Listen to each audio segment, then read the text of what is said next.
Баршаларыңызға қайырлы күн. Біз Құран оқытуға дайындалып жатырмыз. Мына жерде мен чак-чак істеп жатырмын. 4 жұмыртқаға тұз және де пищевый сода қосып, жақсылап иіні қанғанша қамыр иіліп қойып қоясыздар. 10-15 минуттан кейін алып жайып қуырамыз. Арасында мыналар жағаласып, шашып, үлгіріп жатыр. Осындай балапандарымыз көп болсын. Мына жерде мен сметаникті пісіріп алдым, және чак-чакты майға қуырып алдым. Әлі оратылып жүр ғой, біреуі жылап.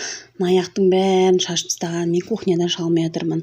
Соның арасында қыздарды алып келуге мектепке кеттім. Келгеннен кейін бауырсағымды иілеп қойдым, аштым. Чак-чакты қуырғаннан кейін сиропын жасаймыз. Бір банка медқа қант, су қосып араластырып аламыз. Арасында малды сойып үлгірдік. Арасында диагностикаға барып келдік. Ұлымның аяғын рентгенге түсіруге. Далада біраз күтіп такси күтіп отырып қалдық.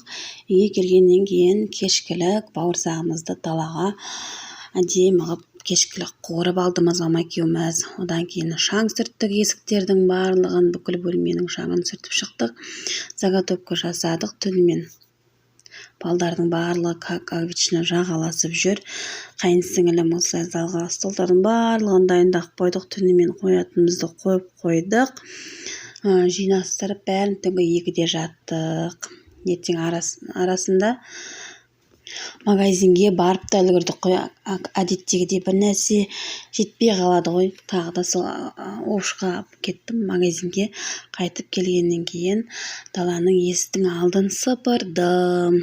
Барлығын сыпырып, ауыздан бастап туалет жаққа дейін сыпырып тазалап алдық. Қасында қайнатам жүргеннен кейін онша ештеңе түсіре алмадым.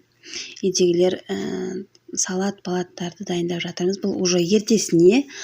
Содан кейін біз міндетті түрде даланың әжетханасын жуып тұрамыз, тазалап, іші жұрттар айтады ғой, не сияқты деп, кәдімгі бір үй сияқты шағын деп.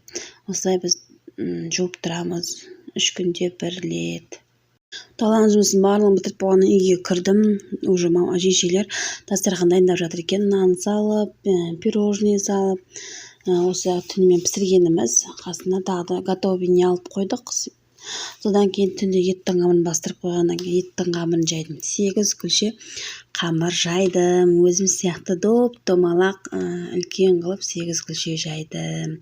Біз не болса да жайма дегенді білмейміз, бірыңғай қолдың қамырын жаямыз. Қонақ шақырсақ та, мінекей уже 12-де шақырған адамдарымыз келді. Оқытылған Құранымыз қабыл болсын. Одан кейінгі енді көрініс, ең қызықты көрініс жинау.